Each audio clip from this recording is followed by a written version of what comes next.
दरम्यान यापूर्वी मंत्री उदय सामंत हे सुद्धा राज ठाकरे यांना अनेकदा भेटले होते, त्यामुळे त्यांची नेमकी या भेटीवरती काय प्रतिक्रिया आहे हेही आम्ही जाणून घेतलं होतं. ऐकूयात. भेटीमागचं कारण आता तुमच्याकडनंच आम्हाला कळतंय. भेट ही कशासाठी झाली, ती राजकीय आहे का वैयक्तिक आहे का, हे दोनच नेते जे आता भेटलेले आहेत त्यांनी खरं जाहीर करणं अपेक्षित आहे. आणि त्या भेटी कशासाठी झाल्या हे जर त्यांनी सांगितलं तर त्याच्यावर मग तर्कवितर्क लावणं हे योग्य ठरेल. मला असं वाटतं की महायुतीच्या सकारात्मक दिशेने जर वाटचाल दोन्ही नेते मिळून करणार असतील तर ते आम्हाला देखील आनंददायी आहे. त्याच्यामुळे ही भेट नक्की आधी कशासाठी झाली याचं सविस्तर माहिती जोपर्यंत मिळत नाही तोपर्यंत त्याच्यावर माझ्यासारख्या कार्यकर्त्याने तर्कवितर्क लावणं योग्य नाही. परंतु जर भेट झाली असेल आणि ती महायुतीच्या दृष्टीनं असेल किंवा भविष्यातल्या निवडणुकींच्या दृष्टीनं असेल तर तसं दोन्ही नेत्यांकडनं समजल्यानंतर जर ती चर्चा सकारात्मक झाली असेल तर ती आमच्या दृष्टीने देखील आनंदाची गोष्ट आहे. उदय सामंत, म्हणजे मागे तुम्ही भेटी घेतलेल्या होत्या, मात्र त्या भेटीत काय होतं हे तुम्ही काही बाहेरून वेगळं सांगितलं होतं. असं म्हणतात की तुम्ही जे घडलं ते सांगितलं नव्हतं. आताही अशा स्वरूपात भेट जरी काही झाली असली तरी बाहेर काय सांगितलं जाईल माहिती नाही. पण आता असं स्वतः केशव उपाध्ये म्हणाले की विकासात्मक स्वरूपात ही भेट आहे, काही विकासांच्या कामासंदर्भात ही भेट आहे. कोणत्या स्वरूपाचा विकास याबद्दल तरी तुम्हाला माहिती असेलच. नाही, आता केशव उपाध्ये हे भारतीय जनता पार्टीचे मुख्य प्रवक्ते आहेत. त्यांनी सांगितलं की त्याच्यावर विश्वास ठेवला पाहिजे, ती विकासासाठीच भेट असेल. पण मी जे भेटलो होतो आणि त्याच्यानंतर मी खिचडी खाल्ली म्हणून काही लोकांनी माझा आक्षेप घेतला होता. पण मी जी खिचडी खाल्ली होती ती घरची खिचडी खाल्ली होती. करोनामधली भ्रष्टाचार केलेली खिचडी खाल्ली नव्हती. त्याच्यामुळे ती माझी जी भेट होती ती फक्त खिचडी खाण्यासाठी होती आणि गप्पा टप्पांसाठी होती. तसाच केशव उपाध्येंनी सांगितलेलं आहे की ही जी भेट आहे ती विकासाची आहे. तर आपण आता त्यांनी मुख्य प्रवक्त्यांनी ते सांगितलंय त्याच्यामुळे गृहीत धरायला काही हरकत नाही की ती विकासासाठीच भेट असावी. बरं उदय सामंतजी, विरोधक म्हणतायत की अशा पद्धतीनं राज ठाकरे स्वतःचं नाव खराब करून घेत आहेत फडणवीसांना भेटून. नाही, ही भीती आहे. राजसाहेब जर आमच्या सोबत आले तर त्यांची काय त्रेधा तिरपीट होऊ शकते याच्यासाठी त्यांच्या पोटात आता पोटसू उठलेलं आहे. त्यांना काय राजसाहेबांचं नेतृत्व मोठं व्हावं किंवा राजसाहेबांना न्याय मिळावा अशी काय महाविकास आघाडीच्या नेत्यांची भूमिका नसणार आहे. आपल्याला हे देखील माहिती आहे की अशा निवडणुका आल्यानंतर ते फार बोलतात. आणि मागच्या विधानसभेच्या निवडणुकीला तर निकालाच्या अगोदरच 4-5 लोकांनी मुख्यमंत्री पदासाठी कोट शिवून ठेवले होते. म्हणजे काही लोक तर निकालाच्या अगोदर कोट घालूनच झोपले होते की आता 2 दिवसानंतर मी मुख्यमंत्री होणार आणि महाराष्ट्र राज्य माझ्या ताब्यात येणार. अशी महाविकास आघाडीची लोक स्वप्न बघणारी आहेत. त्यांना त्या स्वप्नातच राहू दे. स्थानिक स्वराज्य संस्थेवर महायुतीचाच भगवा फडकणार आहे मुंबई महानगरपालिके सकट, याची मला पूर्ण खात्री आहे. नक्कीच. उदयजी, आमचे प्रतिनिधी आहेत सागर कुलकर्णी, त्यांना तुम्हाला काही प्रश्न विचारायचे. सामंत साहेब, राज ठाकरे हे शिवसेना शिंदे साहेबांबरोबर येतील की भाजप सोबत येतील? तुम्ही गाठीभेटी करताय, चर्चा करताय.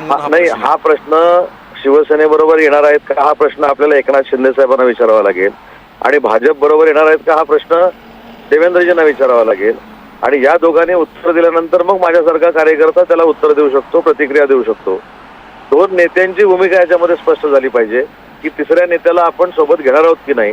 आणि त्याच्यानंतरच आमच्यासारखे कार्यकर्ते बोलू शकतात. पण माझी इच्छा वैयक्तिक जर आपण विचारली तर महायुतीबरोबर राजसाहेब यावेत ही प्रामाणिकपणाची आमची भावना आहे.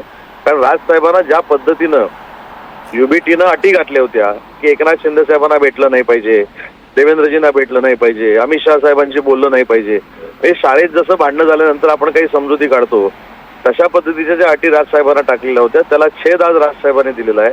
आणि त्यांनी देवेंद्रजींची भेट घेतलेली आहे, देवेंद्रजींनी त्यांची भेट घेतलेली आहे.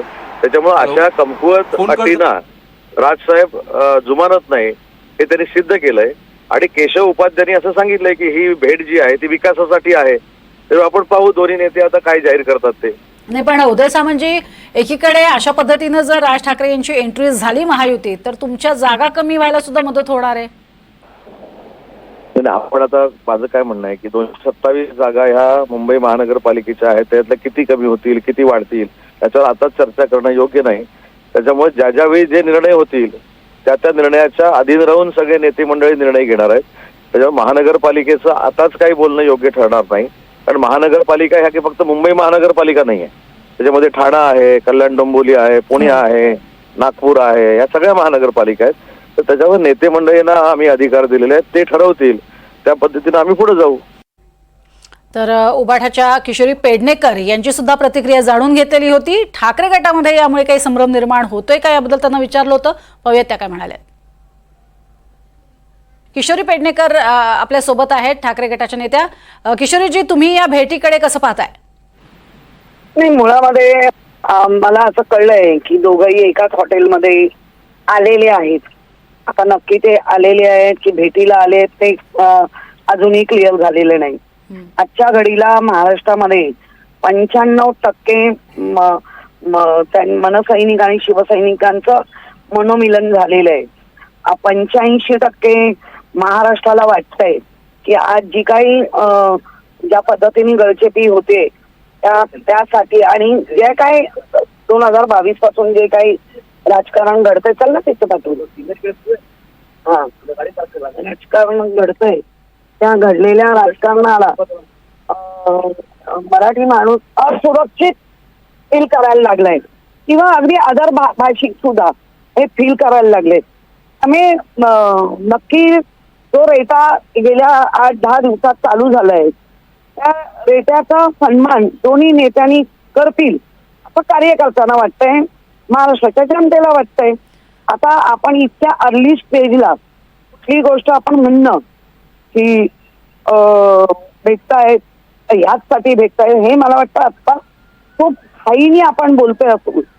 अगदी, पण किशोरीजी, तुम्ही जो उल्लेख केलात की महाराष्ट्रातल्या आणि मराठी जनांची इच्छा आहे दोन्ही भावांनी एकत्र यावं, ही यावरती पण पाणी फिरण्याचं काम केलं जातंय. मध्यंतरी राऊतांनी एक वक्तव्य केलेलं होतं की कॅफे झालेला आहे आता ठाकरेंचं घर, राज ठाकरेंचं घर. म्हणजे एक प्रकारे दोघे जण एकत्र येतील की नाही यावर कायम टांगती तलवारच आहे.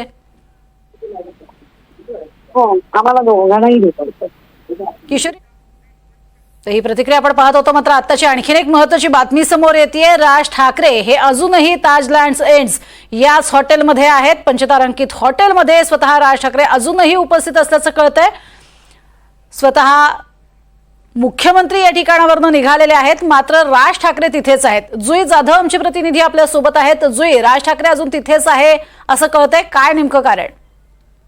अगदीच आपण पाहतोय प्रज्ञा की जवळपास 15 मिनिटं होऊन गेली आहेत. मुख्यमंत्री देवेंद्र फडणवीस हे रवाना झाले ताजलँड हॉटेलमधून आणि आता अजूनही मनसे अध्यक्ष राज ठाकरे हे ताजलँड एंड हॉटेलमध्येच आहे. आता आपण पाहतोय की राजू वाघमारे हे देखील इथे आले आहेत ताजलँड एंड हॉटेलमध्ये. राजू वाघमारे हे शिवसेनेचे प्रवक्ते आहेत आणि ते देखील इथे आले आहेत. राज ठाकरे अजूनही ताजलँड मध्येच आहेत. खरं तर तुम्ही 12 वाजता सर्व नेत्यांना बंगल्यावर बोलवलं आहे, त्यांची बैठक ते घेणार आहेत. मात्र अजूनही ते इथे आहेत आणि सगळे जे नेते आहेत ते त्यांच्या बंगल्यावर जमायला देखील सुरुवात झाली आहे. असं म्हटलं जातं की राज ठाकरे इथे आता निघून काही वेळामध्ये त्यांच्या शिवतीर्थ या निवासस्थानी जाणार आहेत आणि जे नेते आहेत त्यांचे त्या नेत्यांसोबत ते चर्चा करणार आहेत. नेमकं काय झालं देवेंद्र फडणवीस यांच्यासोबत थेट जाऊयात. राजू वाघमारे बोलतात तिथे. पूर्णपणे राज ठाकरेंबरोबर अगदी व्यवस्थितपणे आमच्या पक्षाची बोलणी सुरू आहेत, सकारात्मक बोलणी आहेत. आणि आज जर राजसाहेबांनी जर देवेंद्र फडणवीसांची जी भेट घेतलेली आहे त्याच्यामुळे कदाचित त्यांना वेगळ्या काही गोष्टी त्यांच्याशी बोलायच्या असतील, पण शेवटी महायुती आहे आणि मुंबईचं इलेक्शन ही महायुती लढणार हे आम्ही जाहीर केलेलं आहे सगळ्या नेत्यांनी. त्याच्यामुळे राज ठाकरे साहेब देवेंद्र फडणवीसांना भेटले काय किंवा राज ठाकरे साहेब आमच्या उदय सामंत साहेबांना भेटले काय, शेवटी महायुतीचा प्रश्न आहे हा आणि राजसाहेबांबरोबर आमची सकारात्मक बोलणी आहेत. त्याच्यामुळे मला वाटत नाही की जी पुढची बोलणी यांची काही आता मीडियावर आम्ही बघतोय की एकत्र येणार किंवा एकत्र निवडणुका लढवणार, मला वाटत नाही की या गोष्टी कितपत शक्य आहेत. कारण आमच्याबरोबर तर सकारात्मक बोलणी आहेत आणि कदाचित आता फडणवीस साहेब बरोबर काय बोलणं झालं ते मला माहीत नाही, पण आमच्या बरोबर सकारात्मक बोलणी आहेत एवढं मी सांगू शकतो. पण राज ठाकरे आणि उद्धव ठाकरेंचं एकत्र येणं हे कुठे ना कुठे खूप मोठा फटका हा युतीला असू शकतो. नाही, एक लक्षात घ्या, राज ठाकरे साहेबांचं राजकारण गेली 15-20 वर्ष वेगळं चालू आहे. त्यांना मिळणारी मतं मुंबईतली ही आता सॅच्युरेटेड मतं झालेली आहेत. उद्धव ठाकरेंच्या मतांचं गणित हे मुंबईमध्ये संपलेलं आहे. सगळे जे आता 10-15 आमदार आहेत ते जर सोडले तर बाकी 85 नगरसेवक आज आमच्याकडे आलेले आहेत. त्याच्यामुळे यांच्या एकत्र येण्याने आमचं स्पष्ट मत आहे की महायुतीला कोणताही फरक पडत नाही.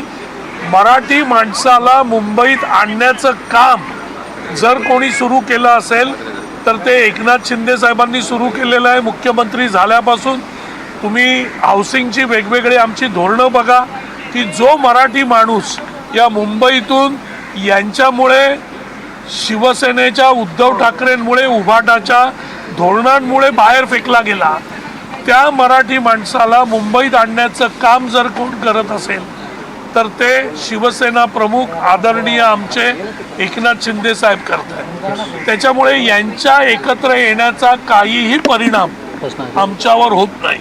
Thank you sir. थँक्यू.